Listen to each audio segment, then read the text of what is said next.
Hello everyone, welcome back. Today we are going to be looking into a topic that we've briefly mentioned in our last two videos on Eisenhower and JFK, and that is the topic of the space race, something that is pretty significant to the Cold War, at least the first half of it.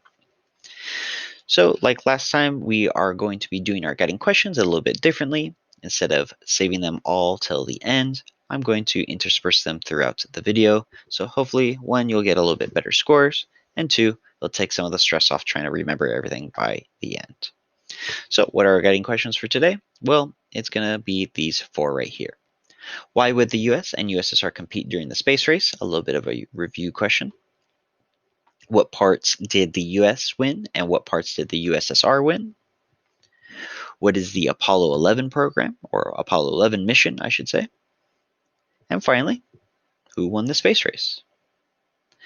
So let's review a bit. Let's talk about how this race gets started. As we remember from our Eisenhower video, we know that the USSR launches Sputnik, and this becomes a worry for the United States because of the scientific and military implications, right?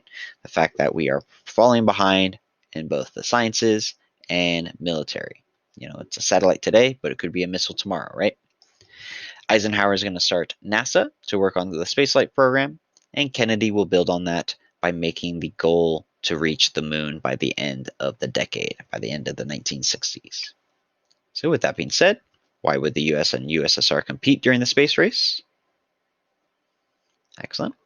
And to continue on this, we need to know that, as much as we'd like to talk about US history right now, we need to look at who's actually leading the space race. So Sputnik is the first object to reach orbit, but that doesn't mean that's the first thing that the Soviets have ever launched. They've actually been launching rockets with animals on them way before Sputnik. Sputnik is just the first thing to actually reach orbit, to actually show that getting out of the Earth is possible. Following the launch of Sputnik, we will have the flight of Sputnik 2, which will feature this adorable little girl right here, Laika, a 3-year-old mutt that was found on the streets of Moscow. And they'll pack her up into Sputnik 2 and launch her into space, becoming the first animal to reach orbit. Unfortunately, because of a failure in her life support system, she's going to die within a few hours of reaching orbit, but her goal still stands just the same. Beyond the Sputnik program, the Soviets are also going to start building their Luna program. And by the name, we can probably guess what the goal is, right? Reaching the moon.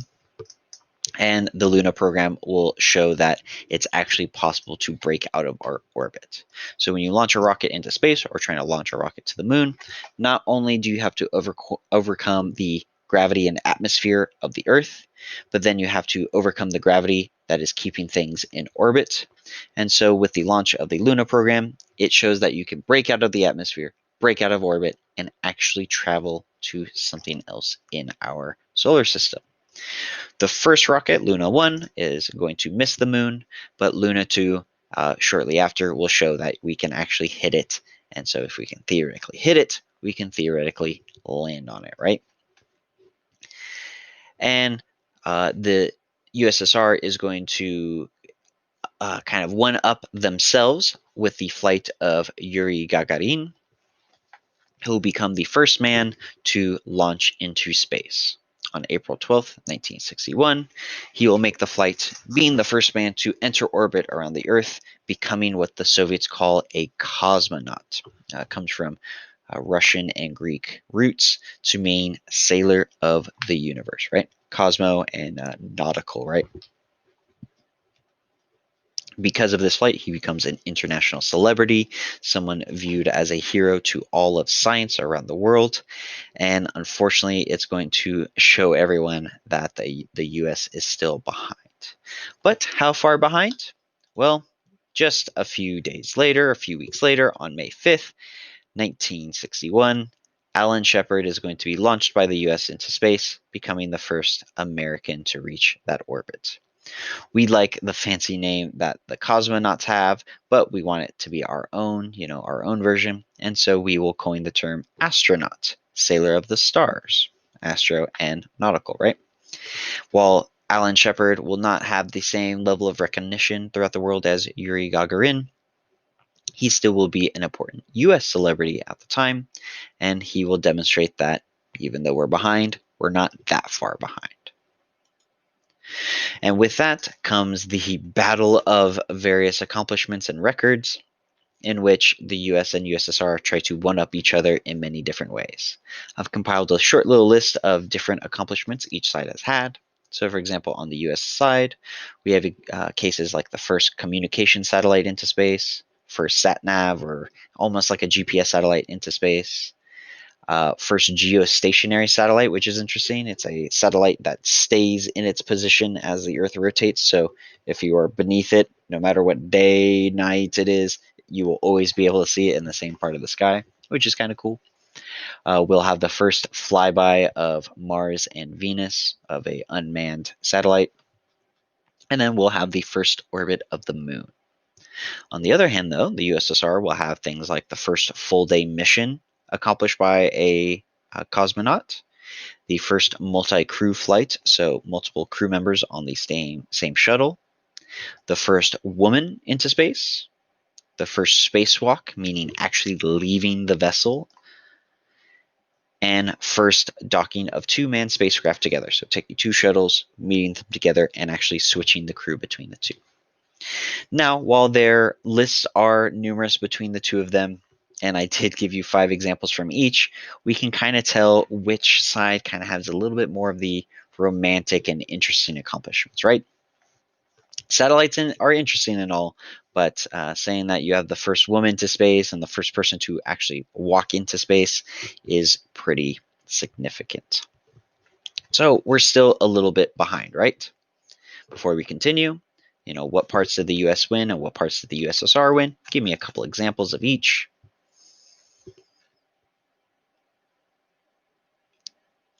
But even though our accomplishments are different from each other, we haven't met the final goal, right? Reaching the moon. And so that's where the Apollo program comes in. This is the US program for human spaceflights, and the goal is to reach the moon, right? Just like the Luna program for the Soviets. Each mission tries to outdo the last. So in the Apollo program, there's multiple missions, Apollo 1, 2, 3, 4, 5, so on and so forth. And each one is building up to hopefully landing on the moon. So the example I like to look at is Apollo 8 is going to be the first mission to actually fly to the moon and orbit the moon. But Apollo 9 will fly to the moon shortly after, orbit it, and then test life support systems to see if landing on the moon is theoretically possible. So they're building on it each time, right? But even though that is the goal, doesn't mean it always works out that way. And unfortunately, the very first Apollo program, Apollo 1, is going to end in disaster, in which during a test, a spark is going to cause a fire to break out in the cabin and essentially burn the crew to death in the oxygen environment inside. The horrific death of all 3 crew members is a terrible tragedy on this mission.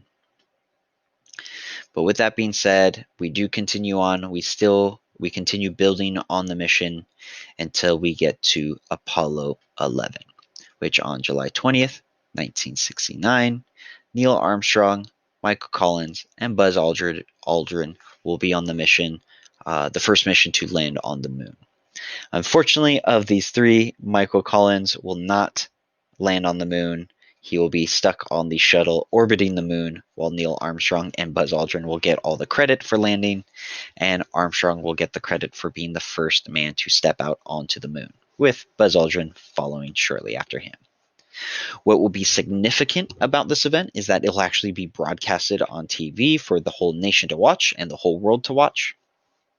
And they'll also connect the audio to Armstrong's communication radio, in which he will say to the world, "One small step for man, one giant leap for mankind." Something interesting about this quote here is that there's actually supposed to be an A here to say like, hey, one small step for a singular man, one small step for me, but it's such a large leap for the rest of the world, for the rest of humanity, right? And it kind of shows you how one little piece of grammar can really change the meaning of a sentence, right? And so with that being done, we have reached the goal. We have reached the finish line, right? Before we move on, I do want to address something that some of you may be asking yourself. There's a big rumor, a big conspiracy theory that this actually never happened, that these are all faked photos on a stage in Hollywood. But people have actually done research into that, and they found that actually faking this photo, it would be more technologically difficult than actually flying to the moon itself.